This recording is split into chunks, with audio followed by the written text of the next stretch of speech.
heavy pick and roll? I just feel like the on-ball screen reads, personally, that's the biggest thing, playing at different speeds, being able to sell it with your eyes and stuff like that. Just, a lot of the little stuff that a lot of people don't see that goes into pick and roll basketball from some high IQ guys. So. All right, for you, obviously you grew up playing point guard. In this league, you're going to spend some time on the wing. Yeah. Do you have a preference over, do you think it's harder for defenses to defend wings that can run side pick and rolls and things of that nature versus the traditional kind of 1-4 with the point guard? I feel like it's harder, honestly, with the wings, just because of the fact that you usually get the slasher and athleticism from the wing, and the guard is usually the quicker guard but shoots it a little well. And so, from the wing, it's a little harder on the big man that switches to stay in front of a guy that's 6'7", 215, 210. So, it definitely causes mismatches for sure. So. All right, lastly, we heard you talk about, some people make a deal about shooting percentages in college. Yeah. Got a quote from you talking about, I think during the workout, talking about just some of it was just bad shot selection at times.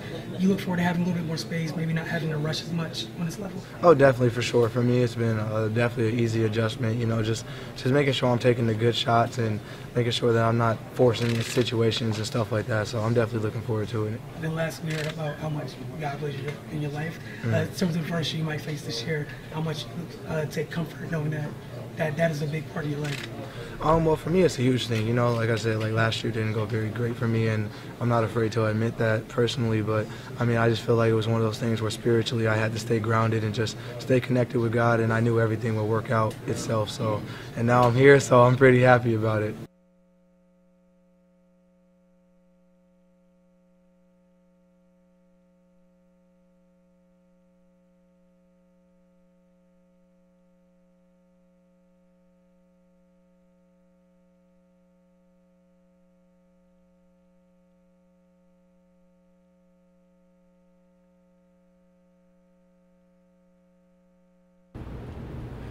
Welcome to another week. It is the Focus TV. We wish we could have been with you guys last week, but we were busy, per usual. A lot of content, so it's on a different day we're taping this week, but we felt the need to get this stuff to you. Cardell, you had a very busy week. You've been busy, period. You got the NBPA Top 100 camp. We're going to talk about that today. NBA draft, if you guys been under a rock, that happened last week. Wizards fans, we're definitely going to get to your pick. As you heard, as you guys saw at the top of the show, we had Troy Brown. Got a chance to talk to him today a little bit at his introductory press conference. Kid seems like he got a good head on his shoulders. So we're going to talk about that in a little bit. After that, Mystics. They've been busy as well. They got a 3-game homestand coming up. That being said, man, let's jump into this NBA draft thing. We had Capital One last week during the the media party and whatnot to watch the draft. Stay there for the entire thing. We talked about this several times already, man, and we know a lot of Wizard fans have already brought this topic up. So they took Troy Brown in the first round. We're not even going to get to the second round. Let's talk about the first round right now, because the second round is a stash and one of those draft and stash type things, and I don't want to deal with stuff that may not ever come to fruition ever. So they took Troy Brown. Your initial thoughts? My initial thoughts was it was just a shock. Obviously, they need a lot of athleticism up front. They need a lot of size, and they need depth, period. I think it shocked a lot of people, but, Ernie said they really don't have any room roster-wise or within the salary cap to try to, get somebody. So they wanted to develop a young wing, try to, which was Troy Brown. He's pretty much one of the younger players in the draft. They like his upside. They like everything he brings, being a big guard that can, versatile. They can do everything. That's what made them draft him. They just had a, real connection with him, obviously, during the interview process. But they're going to have to try to figure out something as far as getting something up front. Because let's say he come in and he has the Donovan Mitchell type impact or Jason Tatum type impact. It's still not fixing the front court issues, guarding the pick and roll, rebounding, protecting the rim, finishing easy baskets that John Wall, Bill, and those guys set up for him. So, I'm still waiting to see what they're going to do in free agency. Maybe this summer, maybe somebody kind of jump out at them during some league. You never know, But it was definitely a shock. Yeah. We guys, if you guys been paying attention, we had a lot of players we touched on during the draft series, many of which that were brought in to work out for the Wizards. We both agreed that a priority was getting a young big up in that front court because they needed it for all the reasons that you just named. Troy Brown was still high on my list of guys that I did like, but again, going back to the priority, it left us kind of wondering, like, and I hope people give this kid a fair chance because he's not in the front office. He didn't draft himself, and I do think he provides an immediate. He has an immediate skill set that's missing from some of the wings on his team. As you talked about the impact that he possibly could have, that would be great, but it still doesn't solve the issue of it's a pick and roll league and you struggle against a pick and roll. People exploited you, good teams, bad teams, etc., all year long last year. It'd be interesting to see what happens in free agency. We still don't know. We're not inside the front office. We don't know if they selected Troy because there's a possible move that could be made. So all we could do is be patient at this time. And see what happens. As you said, in summer league, if a young big shows up and they're aggressive and go after him, it's also going to be interesting because you see a lot of people clearing room. You saw like Lance Stevenson had his team option decline today. There's going to be things like that where people may end up in free agency that otherwise weren't expected to be there. So just kind of something to keep your eye on. Now, it'll be a different story if nothing changes and we head into the training camp with the roster as is. That's a whole different thing, but I'm going to try to be patient right here and see what happens because free agency doesn't start for another week. As far as the rest of the draft, do you had anything that stood out to you that you just want to chime in on before we move on? I like what I'm mad that the Celtics got to play. I wanted the Wizards to get, right. Robert Williams. I think that just add more depth for them. Obviously, they're one of the teams to get through them and the Sixers at the top of the East. Now he can kind of rest Al Horford, and if he pan out, I know there's people throwing out rumors about immaturity and stuff like that. I never really heard of any of that till draft night. Is the reason why he slipped. So when you start hearing stuff after the fact, if it was that, say that prior. So him being without Horford, I think they whip him in the shape. Obviously with that culture, it's a no nonsense culture. You come in, you gotta be ready to go, and I think that'd be good for him. But what he brings and what he has already, just naturally. They got better off that. So, just taken aback by that.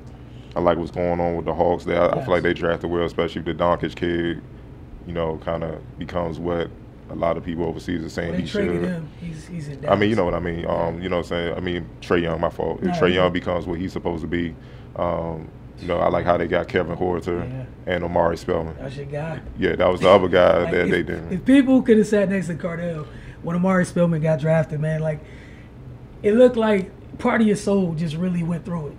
Yeah. I heard your soul just. Look, man, this draft had a lot of quality bigs, and it's been a minute since a draft had numerous quality bigs. Normally, maybe one or two. Mm-hmm. This one had numerous, and the hometown team elected not to go that way. So we'll see how it playing out, man. So a lot of people pissed, but we'll see what happens. But I like what the Hawks did. They starting over basically. Young point guard Trae Young, like I said, Kevin Huerter out of Maryland.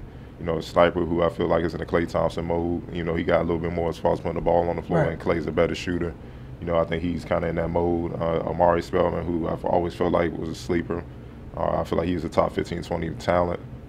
Big, that can protect the rim, shoot it, knows how to win, does all the little things intangible. So, if those guys put the work in and become what they should, Atlanta could rise up quickly. And, obviously, you seen what happened. Philly getting stronger, getting Zaire Smith. What I mean? Another defender to help them. You saw times when they needed that. Mm-hmm. And my guy Mo Bamba down in Orlando. In the division. Exactly. Him. I mean, just him and Isaac. They pan out with Gordon.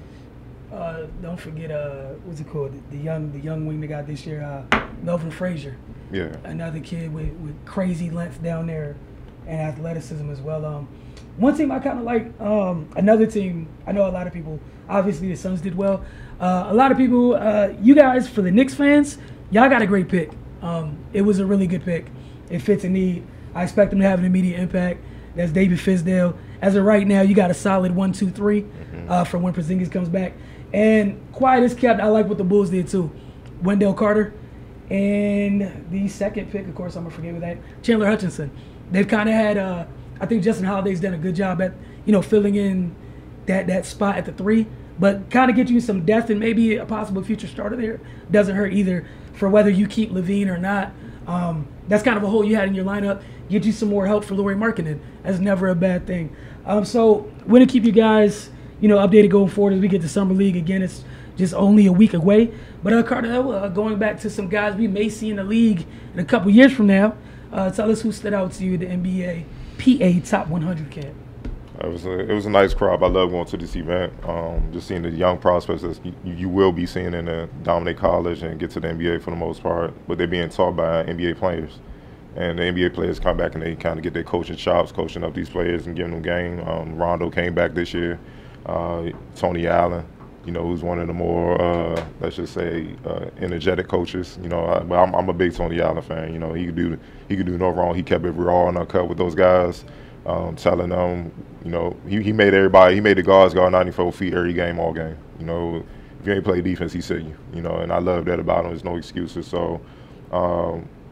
Obviously, certain players jumped out, so I'm about to just run them off. One kid, Alexander, if I butcher his name, I apologize, Alexander Balkarowski. He's out of Poland, 7'3". 7'3". He plays at Herbalife, Gran Canaria, Las Palmas, out of Poland. He's a legit 7-footer, but he has a Porzingis type game, but he's more perimeter based. Porzingis could take you inside and out. He's more perimeter based. Wow. Yeah, it's 7'3", right? No, 7 foot. Okay. No, he's not as tall. If but he said 7'3", I was going to cry. But here's the thing: he's only like 16, so he's still growing. He don't even graduate till 2020. He's in the 2020 class, so he can he can run the floor like a guard. Gets up the floor, stretch forward. He can shoot it from all 3 levels. He's not the greatest leaper, but obviously being that tall and that long, he can finish. And a lot of times footers have a long time, before they grow into their bodies. Right. Like a perfect example is Kevin. I mean, he was athletic in high school and in college, but it's nothing like what he became eventually in the pros, where he's just moving like a guard. He can score inside, but he has to get stronger. They can move him off the block. So, that's kind of what I saw. A lot of bigger guys, more aggressive guys could get moved and it bothered them.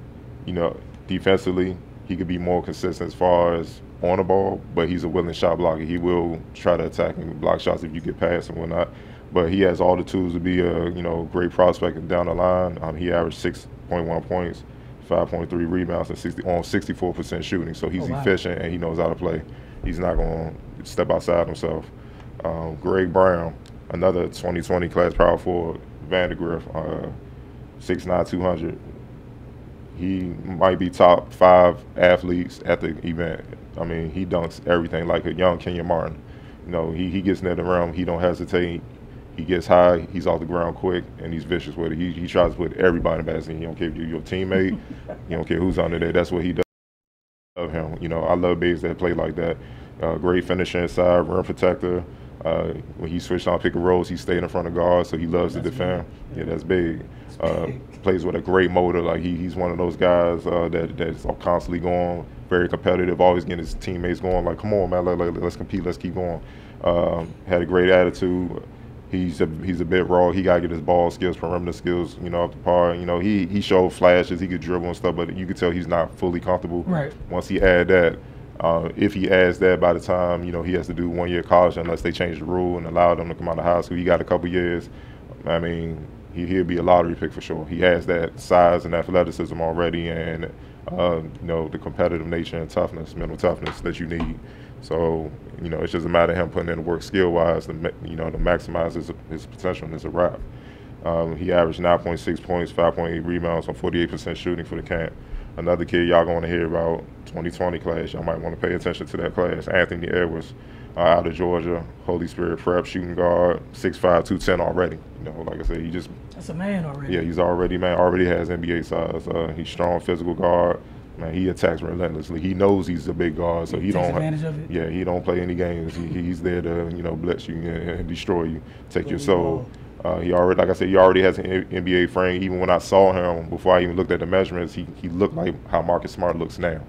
So he's already ahead of the game. He's a capable defender, but he needs to improve as a playmaker. He has tunnel vision. When he get the ball, get this bucket.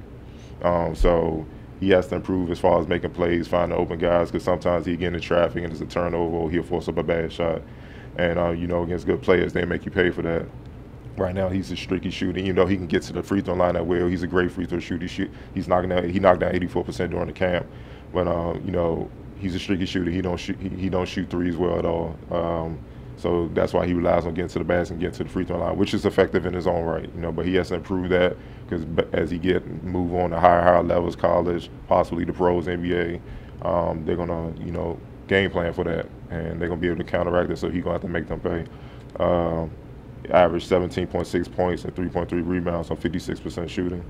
Another guard shooting on 6'3" out of Texas. He's going to Texas A&M. Chris Harris, 6'3", 200-pound guard. He's one of the best natural scorers I saw at the camp. I mean, it was effortless how he scored from all three levels. You combine that with his quickness and off the bounce, he was just a tough cover. Guys couldn't keep him in front of him. While he proved he could score, he also proved he could defend too, and I love that. There's no excuse not to be able to play both ends. If you're quick enough to get past somebody to score, you should be quick enough to stand other people's, in front of other people.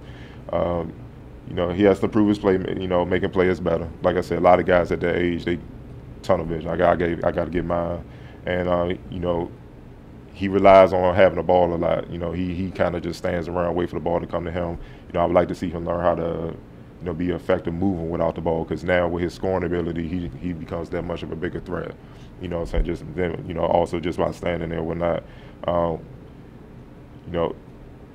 That's it, man. His stuff is easy to correct, especially for him to be so young, man. Like I said, once somebody coach him up on those fundamentals, he could easily be a top pick down the line as well. He averaged 11. Is this part? My bad. Is this part of that class of 2020 as well? Yeah, the 2020 class. No, actually, my fault. He's in the 2019 class. Okay, but still, he's approaching the senior year, so it's just a special class for both teams, because like they said, this class was kind of, not to say weak, it was top heavy, but they said next year class will be strong again, and the 2020 is starting to develop, and you see all the size that's coming out. That's why I've been telling people for years the bigs are coming. So, all this small ball stuff about to end. So, enjoy it while it lasts. He averaged 11.4 points, 2.1 assists on 41% shooting. A name people will probably be familiar with, Kenyon Martin Jr. out of Sierra Canyon, California, 2019 kid, power forward, 6'7", 195. He inherited his Pop's bounce. He definitely has that. He might have more, because Pops is a 2-foot leaper, what I'm saying, close to the basket. This dude has that, and he can also soar. He can fly, kind of glide, like glide Jordan. He has that one leg, two leg, it don't matter. While he's not as vicious as his father, that's the thing. His father was mean. Yeah, he's evil with it. Yeah, he's more graceful, finesse type dunk and whatnot. But he has better ball skills already than his father. They got him listed as as a power forward, but at 6'7", he's going to be a guard. But he has those skills. He went coast to coast plenty of times to score. He great passing. He even showed the ability to knock down threes. So obviously, I think Kenyon Martin has him in the gym working on that. You can see it compared to when I saw him during the high school season. I just saw highlights. It wasn't a full game where he was just dunking, kind of playing close to the basket. He looked comfortable out on the perimeter. He's evening out his game now. Exactly, for what he's about to be. So I think he'll be a highly effective guard going into college or whatnot. He shot 40% during the camp from three, so the ability is there. Exactly. It's not bad at all. Exactly. So. And he's the efficient player. Like I said, I think his pop's been in his head, teach him the game, the right plays, when to make them, and stuff like that, which is missing from kids in high school. And honestly, he's missing from players in the NBA, man, at all levels. So, he's ahead of the game. He averaged 8.4 points, 2.6 rebounds, and 61% shooting. Another kid who I feel was the best player at the camp, Isaiah Mobley, out of California, 2019 kid, Rancho Christian, committed to USC, 6'10", 215. Yeah, he's every bit of power forward. Nope, small forward. He's a perimeter player. Nah, man. They're growing him right now. Hey, to me, he was the most talented player at the camp. Highly skilled, very versatile, big man that can, handle. He has handle, core vision, can shoot it. Man, he was bringing the ball up court, pulling up, 25 feet, top of the key like it was nothing. Wasn't even hitting rim. He was dominant out of the high and low post. Dangerous in transition, either leading a fast break, running it, scoring, it don't matter, man. He has all the tools, man. Like I said, man, don't look. If he's a lottery pick, don't be shocked. He's nasty. I heard what you said about pulling up from 25 feet, not hitting the rim. The biggest thing that stood out to me was what you said about the low post. the fact that, you know, some kids, when they're that big, they just stay out there. I think his father's on the staff at USC, so obviously he has that coaching, you know. Now with the inside information. Yeah, I think he is. So he averaged 10.7 points, 6.8 rebounds, 2.6 assists on 50% shooting from the field and 42% shooting from three. You know, he's just a matchup night, and he's going to kill in the Pac-12. So remember, you heard it here first. Another name y'all should be familiar with him from the area, DeMatha guard, Justin Moore, Villanova commit, 2019 class, 6'4", 195.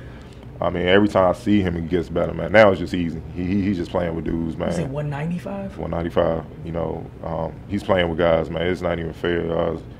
You know, those guys at DeMatha are doing a great job developing guards, man. It is what it is. You know, smooth scoring guards, score from all three levels, man.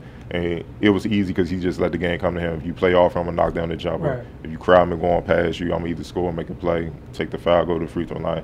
He don't complicate things. He just like, what y'all gonna give me? And I'm gonna make you pay. You know, his versatility, he can play the 1, 2, and 3 comfortably. And, you know, the thing a lot of people don't realize, as you move up, you are what you can guard. Right. So if you can't guard out there, it's going to be hard to put you on the perimeter and stuff. He's comfortable guarding point guards, shooting guards, even small forwards. So, you know, I mean, I think he's one of the most, you know, difficult guys to guard, one of the most complete guards in the country right now. He averaged 9.9 points, 1.9 rebounds, 1.9 assists on 45% shooting. And don't let the stats kind of sway y'all. That's less than, you know, they sub you. It's certain time limits that they give guys and whatnot. Plus, they trying to teach you how to play, you know, team basketball. They're not gonna let you just come in there. And you might have been a man on your high school team, but you're not gonna go in there one-on-one ISO all day. It's not like that. Everybody there is a top player, and that's what they enforce. You learn playing basketball the right way. And last but not least, probably the best point guard I saw play there. I don't know in the long run if he will be, but he played the best out of everybody. His name's Saville Wheeler, Houston Christian, Texas A&M commit. Class of 2019, 5'8", 175-pound point guard. That was Tony Allen's pit bull. That was his ace in the hole. That was the leader of all that was the dude defensively getting in everybody 94 feet all game, and they could not stay in front of him. Oh, man, when I say he was getting the ball going full court, and they throwing traps, everything, he just dribbling right through and finishing, hitting mid-range jumpers, man. It was like, man, who is this kid, man? He's that dominant, and his quickness couldn't nobody really match up with that. He's strong. He has great vision, great handle, so you're not going to rip him. He'll find guys, you know, he's small. I mean, he would get in the crowd. Next thing you know, you saw the ball come out, somebody be wide open shooting a three. The only thing he's lacking right now is a consistent three-point shot. Once he gets to that, it's a wrap. It's over. And especially with his defensive pressure that he applies, man, to me, he just has it all. Even though despite his size, people going to knock him for that. You know me, if you can get it done, you can get it done. So Texas A&M definitely has one coming. He averaged 8.9 points. 5.2 assists, 2.7 rebounds on 50% shooting. It's not bad at all, considering what you just said about them not getting, you know, that's the lion's share of minutes they're going to get on their regular team or AU team. Stats are definitely not bad. So shout out to all them standing out. I hope you guys took a little bit of notes, depending if you're a college fan, on where these kids end up. If you're a Texas A&M fan, seem like you're a happy person after listening to that already, because I know at least 2 people that you named off that list. What we're going to do is going to take a quick break. When we get back, we're going to check into this week's 9-4-50 breakdown. But you're watching The Focus. We'll be right back.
What's going on, folks? Welcome back to The Focus TV. As always, man, again, want to say thank you to Jamal Hayward and 9-4-50. Been doing a great job. We've been thoroughly enjoying each and every week the clips that they provide. This week's breakdown by 9-4-50 is a ball fake. You know, it sounds so simple. It's very important. Again, This week's breakdown from 9-4-50 is the ball fake. So check this out, and we're going to see you guys on the other side of the break. You're watching the Focus TV. Mystics coming up after this week's edition of the 9-4-50 breakdown.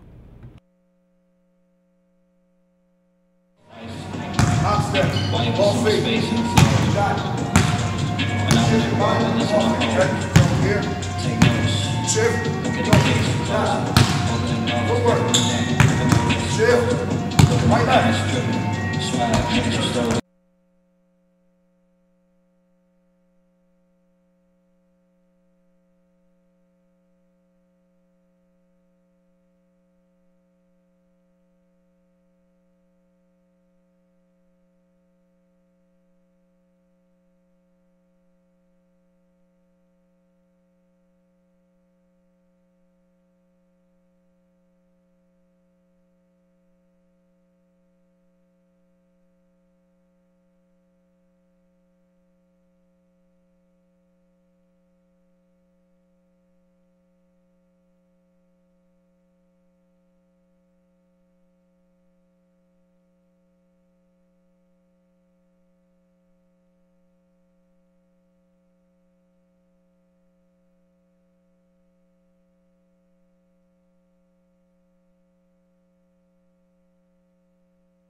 Welcome back again. Thank you to Jamal Haywood at 9-4-50 for this is the 10th week of breakdowns? Yeah. They've been knocking them out, man. So thoroughly enjoy it. And if you guys pay attention, man, there's always different people in the gym every time he's doing these demos, man. So again, thank you to Jamal Haywood at 9-4-50. But as we promised, the Mystic segment. So last week they started a home and home with the Chicago Sky. Right. The first one was here at Capital One Arena. I believe it was, I want to say Friday? I can't remember. Tuesday. It's Tuesday. See, my days are messed up. Chicago. Man, my days are messed up. It was Tuesday they were here, and then Friday they were in Chicago. Yep. Got it. Home. Got it. Okay, so the good news, they swept the home and home. You were talking about the last time we were here, how important the Washington defense is to their success. In those games, we're going to take a look at that defense. The first game, they won 88-60. That was the game here in D.C. On Friday in Chicago, they won 93-77. In the first game, Chicago was forced into 17 turnovers, and they shot the ball just 29% from the field. In the second game in Chicago, 19 turnovers, and they shot the ball slightly better, 43%. So going back to what you've been saying almost all season about their defense, your thoughts on their performance the last two games? I mean, it's ideal, man. When they play defense, they're hard to beat. They're one of the best teams in the league. I see they jump back up atop the East, tied with the Sun with 8-5. It's them. They've been beating themselves, before this 2-game winning streak. Obviously, having Deladon get back to health helps, and the win Friday, she had near triple-double with 30 points, 10 rebounds, 6 assists. She kind of sets the tone for the team or whatnot. You got to double her and all that stuff like that, game plan for her. But it's the defense, man. I don't know why people just really act like that end of the floor don't really matter. That's it's kind of important. That's the end of the floor you could be most consistent at. You can bring that literally every game, man. I don't care how much you shoot. You're going to have games where you off. You can't figure it out. You're going to have games where you can't finish. It's part of the sport. But defense, you can literally bring that every game, all game. You know what I'm saying? And the thing is, they're playing defense because it's not that they're just forcing them into bad shooting. Man, they turning them over at a crazy rate, man. I think, the first win here in D.C., turned them over 18 times. And then the one in Chicago, they had turned them over 19 times. So they're active. They're getting in the passing lanes. They're making the right reads. They're rotating. It is what it is, man. I know the Sky, struggling, but hey, the Mystics have lost to some bad teams. So, you take the good with the bad. That's how you get back on the road. So, as long as they play defense, they'll be fine. They'll be right there at the end. As you said, it's not only the Mystics that have lost to bad teams. It's a lot of parity so far to this point in this WNBA season. One of the reasons being a lot of teams haven't been able to consistently put together efforts. Like you've seen several of the top teams have spurts for a couple games, and then it won't be the exact opposite for the next couple, but they're not able to sustain these levels of good play. Kudos to Washington. They got out to that hot start, had a slide, got back, climbed out of it. But they got a big week coming up here at home. They got a chance to really create some distance for themselves, not only in the East, but in the league, period. Right. As just a reminder, the playoffs in the WNBA, it's not about the conferences. Nope. It's about your overall records. So this week, they got another matchup with the Connecticut Sun. They got the New York Liberty and then the Phoenix Mercury. So tough task all this week. But as you said, if they can bring their defense each and every game, they should be okay. Yep. Without an issue. And, before we move on, shout out to Angel McCautry, yes. Eastern Conference Player of the Week. I like how she bounced back since our last season to let her body rest. Baltimore native, St. Francis legend. I think she averaged about 30 and 10 last week. So, she picking right back up where she left off 2 years ago. So, happy for her. Shout out to her. Man, and just again, I know you guys are gonna get sick of us saying this, but shout out again to this rookie class. Some absurd numbers being put up by this group. Man, Asia Wilson. It's on some other stuff right now. Y'all that don't want to watch the WNBA, y'all missing some great basketball. If y'all consider yourselves real great basketball people, y'all need to watch this. There's some high level basketball going on right now. Some of these bigs right now in the WNBA are doing things. I wish some of their male counterparts. But I'm gonna say it. We're talking about things that people need, and how things come in cycles and bigs are coming back into the league. The women's game's been on some positionless stuff last couple of years where it's getting kind of crazy with their bigs. Like before, eventually at one point it was throw down in a post, then it was like, all right, step out, hit the 15, 18 footer. Now almost every big in the league, you got to chase out to the 3-point line. And some of the bigs now, they're so quick where they turn the face. It's all types of trouble from that point. We talk about Asia already. Stewie, I guess she's a big.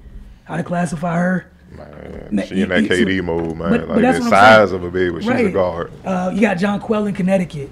Like these very special type coming off the bench. Gifts, she's starting now because I think Thomas got her.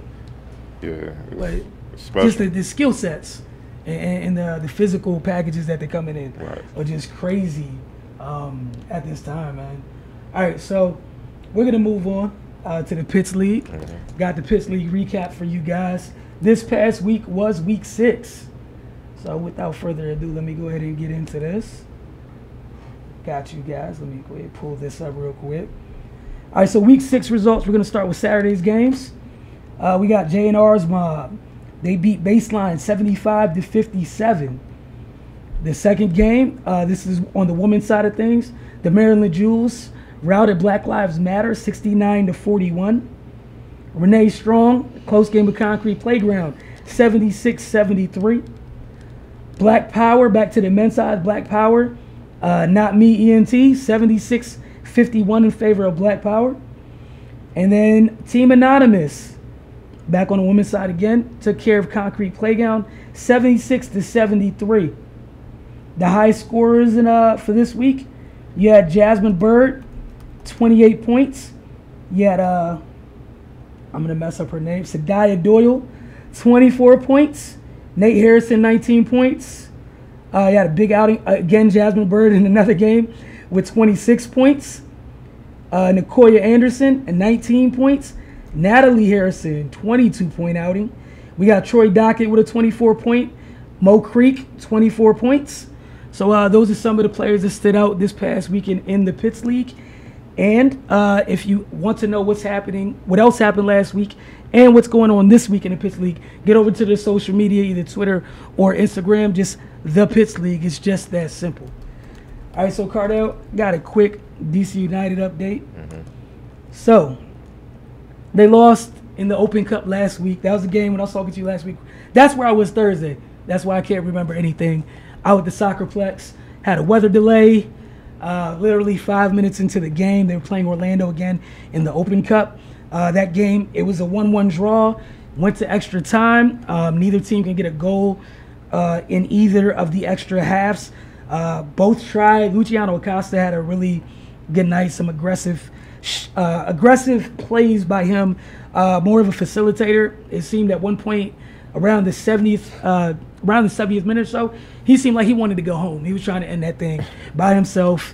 They just couldn't get it done. Shout out to Darren Maddox as well. Had a very good game. Did a great job battling Orlando's center backs. Maddox really relies on his speed. But shout out to him for just persevering that physical matchup he had with Sane. DC United and Orlando had to go to penalty kicks.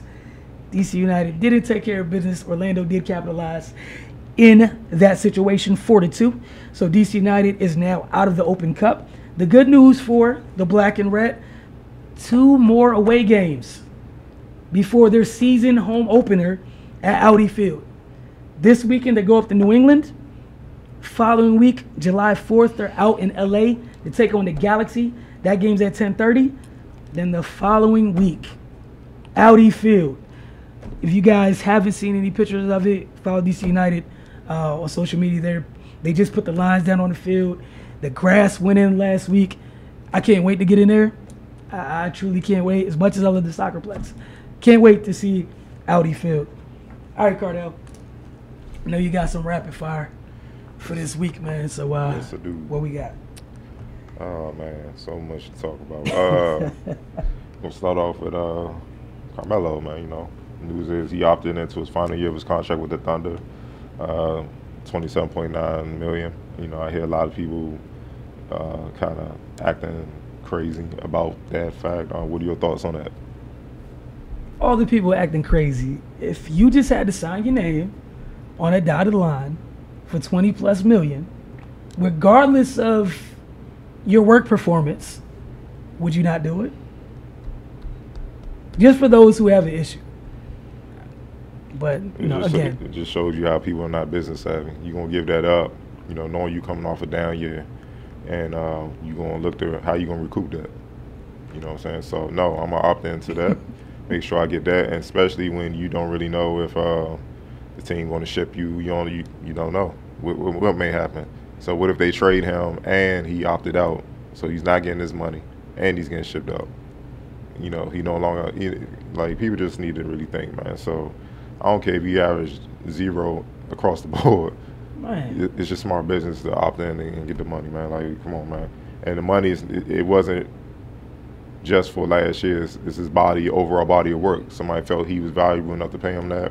Opt in and get that, man. You know what I'm saying? Believe me, no team in the NBA is hurting for that. So, you know, go ahead and make that happen. LeBron James said he has no intention of hearing elaborate pitches from teams. You know, what was your take on that? Look, man, that whole LeBron thing, a lot of people have asked me, and my response has been typically, I just don't really care where he goes. And people have taken that response from me as being some type of salty response or me hating in some sense. I just truly don't feel there's one place you can go where your salary's going to fit in, where you can probably get the amount of help that you need without said team losing some type of piece around it. I think it may be best to stay in Cleveland, get to know Colin Sexton and company, maybe try to see what you can do about getting another player in there for maybe less than their asking price to play with you. And if you can continue this streak of getting to the finals, continue it and give yourself a shot. I don't think it's wise of you to go west, where I feel you limit your chances of giving yourself another shot.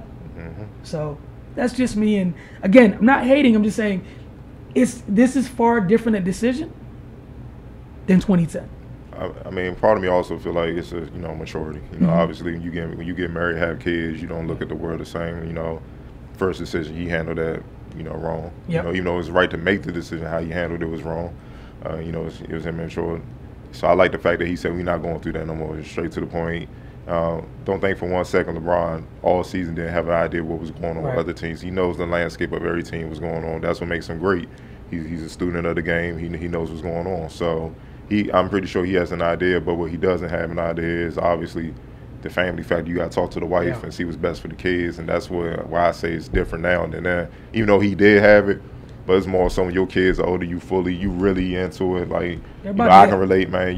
Look, man, it really ain't just his decision. No, call it what it these are is. Facts. So his wife gonna have a lot to say so on that. So that's why people throwing LA out there and all that.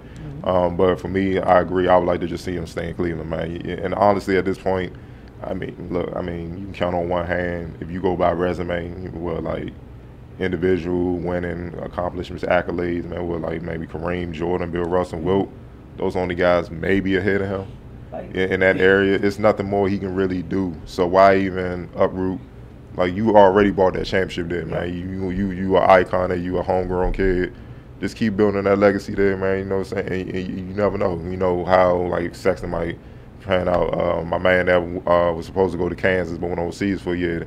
I like Preston. Billy Preston. I like how his potential is. You never know how he could, pan out, stuff like that. So, I mean, it's really no other winning situation, man. You know what I'm saying? So, I know people say go to Houston. And you want to gut a lot of those pieces, and then you right back to where you are in Cleveland. But now you're in the West where it's hell. So, like I said, I think he should just stay, man. I'm with you on that one. Former Spur Bruce Bowen, takes aim at Kawhi Leonard. Speaking on Sirius XM radio Thursday night, Bowen said, first, it was, well, I was misdiagnosed. Look here, you got $18 million this year, and you think that they're trying to rush you? You didn't play for the most part of a season this year, and you're the go-to guy. You're the franchise. You want to say that they didn't have your best interests at heart? Are you kidding me? I think he's getting bad advice. I think what you're starting to see now is an individual giving a certain amount of advice, and it's not the right advice. Here it is. You were protecting in San Antonio. You were able to come up during the time where you still could lean on Tim Duncan and Tony Parker and Manu Ginobili. Not one time has Kawhi come out and say anything to the effect of, you know what, hey, I really enjoy being in San Antonio, or I can't stand what's going on here in San Antonio. Not one time has he said anything.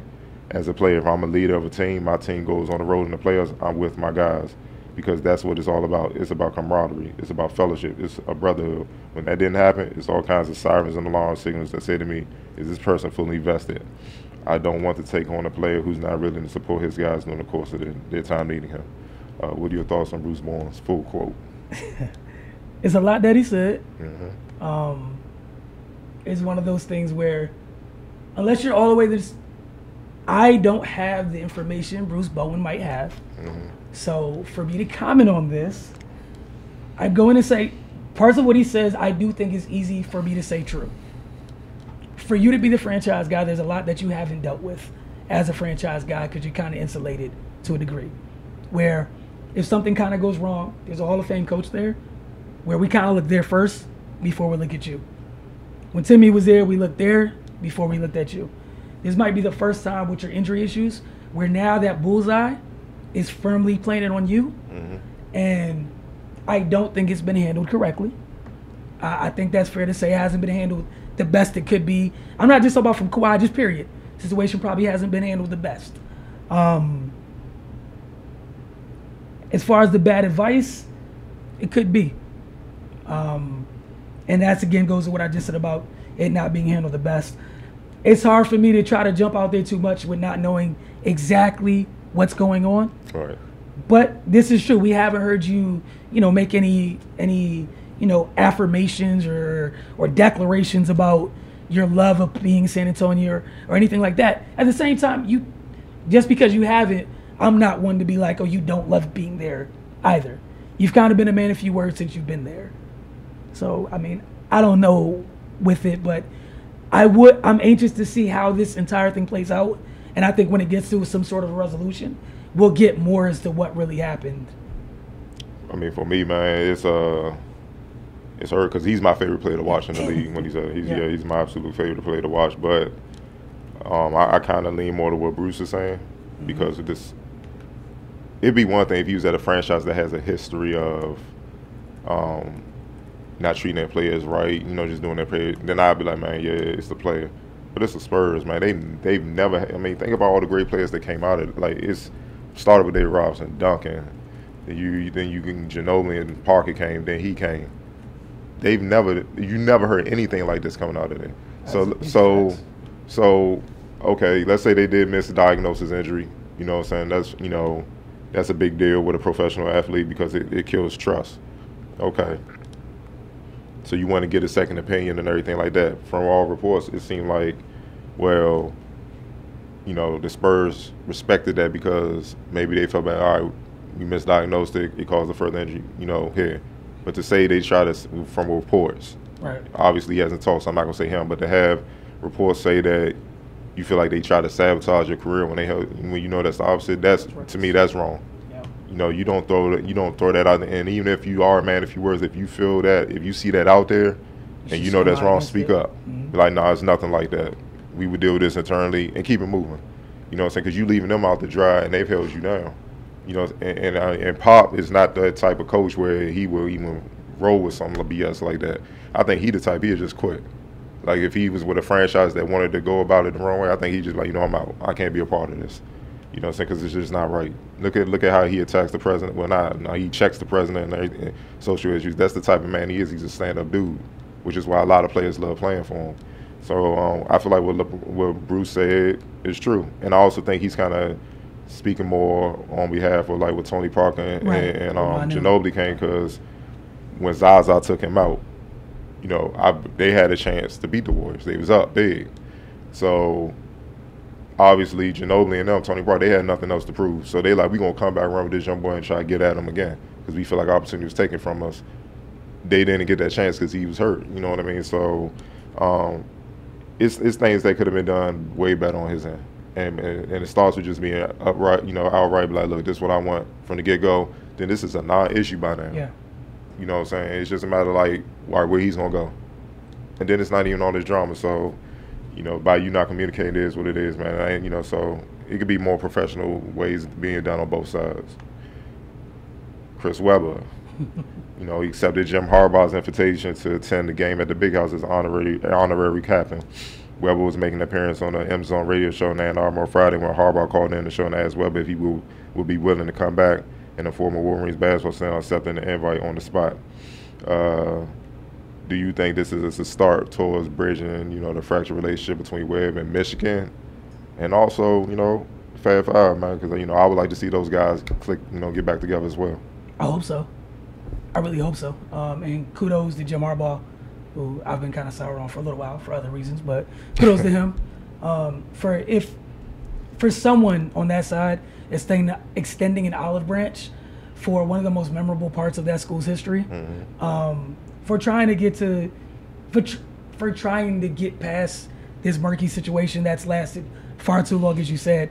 And if Chris Webber is the beginning of maybe getting, you know, the Fab Five back on campus as a whole and on site, some type of same page, because these guys are getting older.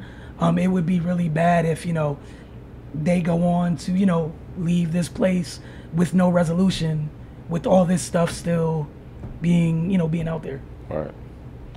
Yeah, I'm with you, man. I hope it just bridged that gap, man. As far and that, especially now looking at how we headed towards it, even though the NCAA is still acting stupid. You know, we heading towards the kids eventually, I think, gonna start getting paid. Yeah. So once that happens, what he got in trouble for? Now I know technically he got in trouble for lying, but the whole cause of that getting paid will be irrelevant then. So then what about, you know, would they try to erase, like, that's really meaning something? We know what happened, like our eyes are lying. What about the you know, his impact on that school and the program and whatnot? You know, you have to close that book sooner or later, man. And, you know, how long ago was that? 93? Man. So 20-some years ago, man. You know, it's time. You know, so you know, hopefully that, you know, Michigan, you know, act right, you know, embrace them. And also, even more so than that, man, I want to see that Fab Five get back together. If they only knew how much they impacted, you know, all of us, young black men across, you know, the country, where it's like, all right, you know, it could be a real brotherhood. Y'all can accomplish and do great things where there's no ego, no hate, and no pulling you down and all that. None of that. It's just, all right, man, we all gonna sacrifice to do what we do, and let's try to win this thing. You know, that's special, man. So, you know, I hope they get back, and because I think they have more of an impact being together now than, you know, being apart. Yeah. Even though they're doing great things apart, each and every last one of them. But just before you go on, just seeing them together again would be great. Right. I mean, just great. And here's one that will hit close to home. Okay, I'm sorry. Go ahead. UConn. Yay. Reportedly conducted an investigation into former basketball coach Kevin Olly's tenure and concluded that he violated NCAA rules, thereby justifying his termination without receiving the remaining $10 million on his contract. According to documents obtained from the Freedom of Information Act, school alleges that Ollie set up a call between a recruit and former UConn player Ray Allen, shot baskets with a recruit on an official visit, and was aware that 3 players were working with an outside trainer on campus, all NCAA violations. Go ahead, man. What's your just trash, man. We're being way too petty right now. All right, like way too petty. Like this is nothing that's not happening at Kentucky, Duke, any big school with former famous alumni. Yeah. It's just not being. It's just that it's so petty.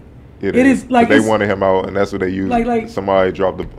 My whole thing is, you fired him, cool, right? Mm-hmm. Just pay him his money. We not here, and this is just way too much, man. And I give him, Dan Hurley, credit for being the adults while the school's acting like the child, for respecting each other, and they're not lowering themselves to fire shots at each other. Right. I give the both of them credit where Dan's acknowledged Kevin, Kevin's acknowledged Dan. No one's wishing each other ill will, but the school, this is beyond petty. Y'all got the bread. It's not going to hurt. Pay the man his money. He won y'all a championship. Give him his bread. Hey, look. And these violations, no disrespect. I'm so sorry to cut you off. BS. On a large scale, this isn't anything worth talking about. These are like selling points. It's like, man, it's just trash, man.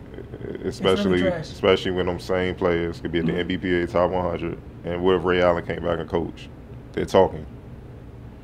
So then he commit to UConn. Then what? That's a violation. The administration wanted him out, and they found any loophole they could to try to get him up out there and justify it. And it really was unfortunate. But like you said, Hurley and Ollie don't need to go at each other because it's a respect. It's a fraternity. They're both college coaches. You know what I'm saying? And here's the thing: a lot of people don't realize across all levels of basketball, just because you hot now, don't mean you're gonna be hot later or coveted later. And the people you treat like trash now, you might be sitting at a desk and they may be the person in charge of hiring you, and they're gonna remember you treat them like crap. So you don't wanna. You see what I'm saying? Like Hurley showing them respect because you never know. Well, if Hurley don't get it done, are you out of a job? Or Holly might bounce back. And be like, man, hey, he available? Hey, I'll bring him in on my staff. The other thing is you got to think about if you Connecticut, this current administration is acting this childish. What if you get to a place where Hurley wins a title or something like that? It's time to talk negotiations. He remembers what you did to the last coach. Man, he out. I'm just being for real, as you said. It's a fraternity of coaches, and this is someone who's had the utmost respect. Like I remember his introductory speech. Obviously, he mentioned Jim Calhoun, but he mentioned Kevin as the player and the coach. Right. You didn't have to. So just keep in mind that type of stuff. And, we talk about karma all the time. That's the type of stuff that could come back to you acting that petty. Give the man his money. The school has more than enough. Go about your business. Right. You decided to move on, give him his money as part of his contract. Go on. It is what it is. Hey, I'm with you, man. It's sad. Former Duke standout, NBA player, now ESPN analyst, college basketball analyst, Jay Williams said that Mo Bamba has more upside than Ayton. Williams said Bamba is better defensively right now, and Ayton is better offensively right now. But Bamba has more upside offensively. What are your thoughts? I think this might be the first thing he said in the last 5 months that makes sense. Hey, man, everybody know how I feel about Bamba, man. I feel like he has the most potential in the draft. I totally agree. You saw in the high school, man. Like you said, I said right now, he can come and have a DeAndre Jordan impact. That's the floor. Now, what if it gets to a point where he hitting threes, mid-range, going to the block, turning around jump hooks, turning around jumpers over both shoulders, up and unders, dunking on dudes, getting to the free throw line, knocking down 75-80% for a big man.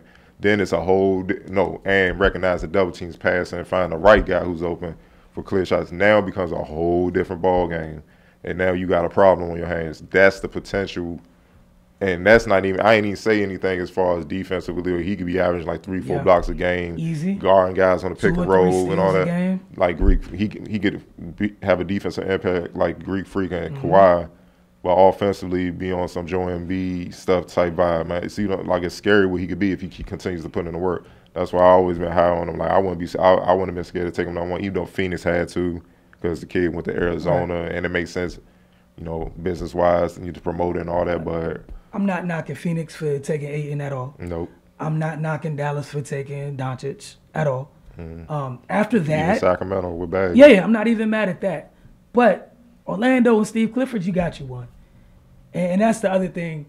Steve Clifford's going to do. Him and that staff going to do their best to make him as annoying as possible defensively. And that's the thing. What you talked about with DeAndre Jordan or Andre Drummond type guy. If that's his floor,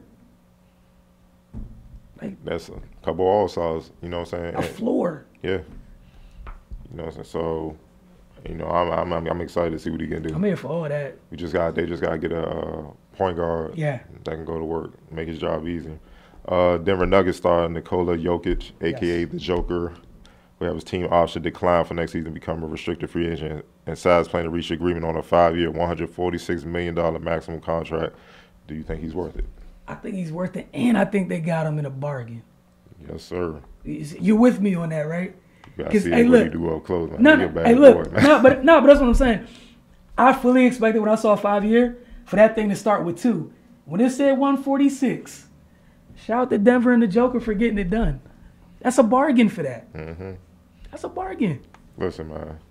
That dude's so skilled, man. I don't think people understand how good he is. He's only 23 years old. 23. Yeah. He averaged 18.5 points last year, 10.7 rebounds, and 6.1 assists. On 49% shooting, 39% shooting from deep, 85% shooting from the free throw line. 6'10", 250. He's the problem, man. He's a difference maker. Ask for offensively from a big. He's a difference maker, man. And you know, especially with what they have already in place with their guards, with Gary Harris and Jamal Murray. Yeah. And now, you know, Wilson Chandler just came back. Now Porter becomes what he was projected to be. I mean, they already were held to it. They almost made the playoffs. You see what I'm saying? So now with all that extra talent, another year on his belt and all that, now he has financial security. Now it's just like, all right, it's time. Because I still think last year he was still like, I know I'm good, but he's still figuring out how good he is. Now I'm starting to think he like, all right, I know what I got to do every time I step on the floor. Now I'm just dominate. And that's going to be scary for the league. Via Keith Pompey of the Philadelphia Inquirer, the Sixers say they aren't shopping Markelle. However, there were reports that, you know, they had internal discussions about packing him with number 10 and 26 picks to move up into the top 5 in last week's third draft. And multiple league sources have said that Fultz was available to be traded. What are your thoughts on that, if the reports are true? If they're true, I mean, that's their prerogative to do that. If they felt like somebody in the top 5 was better than that kid's talent. Personally, I think it was a waste of time. I think everyone's panicking for no good reason. I think you waited for Joel Embiid for 3 years. You waited 1 year for Ben Simmons. You can wait another year for Markelle. I also think maybe 20 games into this year, we're going to look back at that being one of the stupidest things we've read this year. Yeah, I just laugh, man. It's amazing how teams just aren't patient with players. When you draft young players, you're going to have to be patient in some way. I know Donovan Mitchell and Jason Tatum came out the gate. They went to work and all that, but you also got to look at the situations. I mean that too. But look at the veteran, the leadership that was around them. You got to understand, Markelle came to a team. You know, Embiid and them are good. They're young. They're youngest. They don't know. I mean, Redick. Look, Redick is like the veteran. You see what I'm saying? It's like you got guys that are young, man. They trying to, and they just got to the second round off of talent. You know what I'm saying? You know what I'm saying? So the talent there. I mean, at the end of the season, he youngest player ever to get a triple-double in the NBA game. You see what I'm saying? So don't tell me he don't have talent when there's guys that was playing their whole career and never get one. Right. And he got one off the break. So, I mean, I think it would have been a mistake or whatnot. But you know, I hear a lot of people saying he's a bust already after 1 year, and that's just crazy. You know, give it time. I know I see him putting in work, so I'm the type. I just let things play out, actions speak for themselves. And when he killing stuff, watch these same people be like, "Man, I told you he's gonna be great." The hindsight experts, man. So, we'll see, man. He's the #1 pick for a reason. You know that's coming. No doubt. Another one that's gonna hit close to home. Hornets GM Mitch Kupchak said point guard Kemba Walker is the focal point of the franchise moving forward. I don't think it is anybody's goal to lose him in free agency, Kupchak said, but going forward in the community and the franchise, this is a player that we hope is with us not only for the next couple of years, but ends his career here. What are your thoughts on that? They're trying to tie them seeds for just in case that money situation isn't all the way perfect come next year. They keep him there. The good thing I think they do have in their favor, that's the type of dude that once he starts something seems to want to stick around to see it out. So that's one of the positives because That's just, you know, his makeup. But I credit Mitch Kupchak thus far for, I think, for starting to do the right thing in terms of, since Kevin's been there, they haven't done the greatest job of building around him. And this GM has come in right away realizing that he's inherited somewhat of a mess from a payroll standpoint. And that does need to be the focal point. You do have a franchise player, and you need to maximize his talents before he's gone. You had him for a really cheap deal the last 4 years. 4 years, $48 million, pretty much off that same deal Steph had before he re-upped, which was pretty much nothing for a player of that caliber. You're going to have to pay up at some point. I expect some more people to be moved this year by the deadline, if they can. But, I mean, it's a no-brainer. Because if he's gone, man, you setting yourself back a while. Like a ways. Like, I don't think people realize it because a lot of people don't watch the Hornets on purpose. NBA players know how good that kid is. It's going to hurt if they were to lose them. You're not getting anything in there immediately to fill that gap. Man, look, anybody with eyes know how good he is, man. You know, I mean, some things can't be measured in all stats. You know, he had, you know, great stats, 22 points, you know, 5 assists, 3 rebounds, you know, nearly 1.5 steals a game. He's always there. He's a leader. You know, I think 5 out of his, you know, 6 seasons or whatnot, no, 7 seasons, he's played at least 79 games or more. You know, he's always there. You know, he's one of the most poised, efficient point guards in the league. I mean, I think his career average is only 2.1 turnovers a game, which is unheard of today. And the usage is dumb. Yeah. His usage and the ball's in his hands crazy. all the time. But his career average, last year only averaged 2.2 turnovers, where his point guards in this league averaging 5 on a regular, and they're MVP candidates. So you have to look at all that. And like you said, the picks that they haven't panned out, which is unfortunate.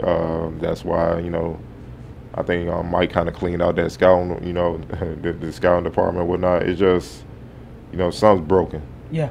And you know, had those guys panned out, it'd be a different story. We're not talking about this right now, but so, you looked at them. Right now, he's the only piece, and letting him go will definitely set your franchise back. Because then, basically, what you basically saying is, Malik Monk, what can you bring us? Yep. And I'm not quite sure if he's ready for that. You know what I'm saying? Hopefully, he develops this year and come in next year killer.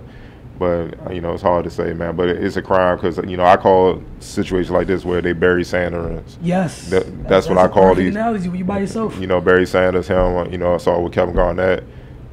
It's sad, man. So if they don't get him to help, you know, my mentality, you fought for them. Then it's time to fight for yourself, man. Right. You know, you got to seek someplace else where you can go try and win. And I think the one thing that might help this year a little bit is you got another kid in there that has some of that same stuff inside him. You know, you mentioned on draft night talking about those guys from Michigan, Michigan State, you know, just having that dog in them.